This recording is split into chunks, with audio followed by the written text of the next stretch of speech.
Hi friend, आपका स्वागत है यूपी बोर्ड ऑनलाइन स्कूल में। देखिए, हम लोग जो पढ़ रहे हैं वो टॉपिक है वैद्युत रसायन। ठीक ना, चैप्टर 3 है। तो शुरू करते हैं इस चैप्टर को।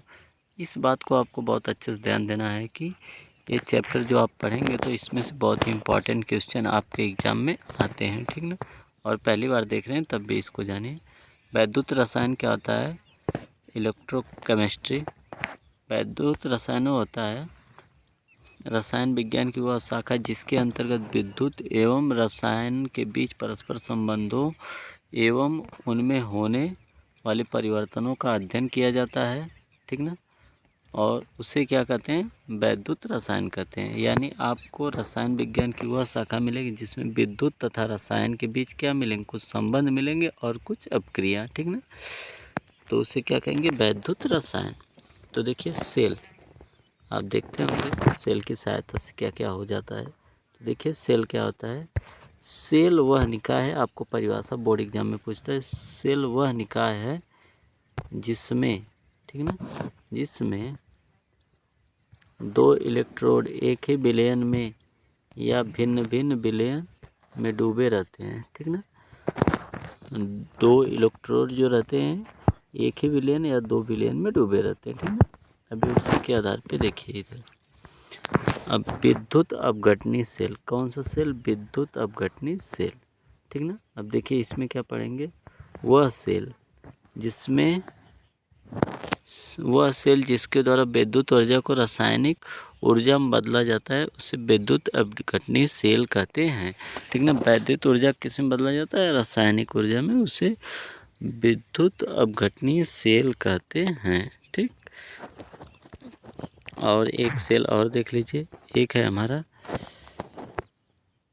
गैलनी या, देखिए, गैलनी या बोल्टी सेल। ठीक ना, बोल्टी सेल से ज़्यादा जाना जाता है, लेकिन गैलनी सेल वह सेल जिसके द्वारा रासायनिक ऊर्जा में विद्युत ऊर्जा में बदला जाता है उसे कहते हैं गैलनी या बोल्टी सेल। ठीक ना, आपको क्लियर हो गया होगा ये भी। ठीक ना, इसमें क्या बदला जाता है? रासायनिक को विद्युत में, उसमें क्या बदला जाता है? विद्युत ऊर्जा को रासायनिक ऊर्जा में, विद्युत अपघटनी सेल में।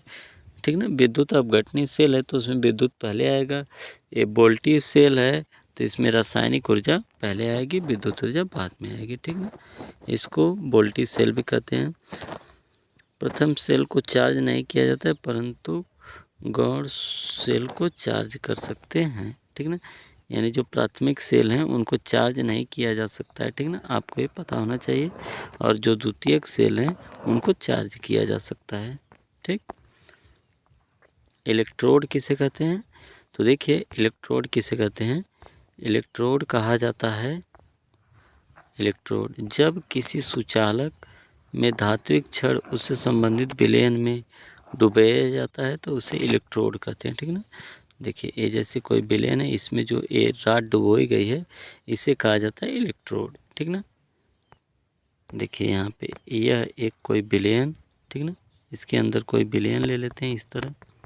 ठीक, इसमें एक छड़ डुबो देते हैं, मान लेते हैं यही छड़ हमारी डूबी हुई है, तो इसी छड़ को हम क्या कहेंगे? इलेक्ट्रोड। ठीक ना, और इलेक्ट्रोड विभव, इसको कैसे देखिए, इसमें क्या होता है?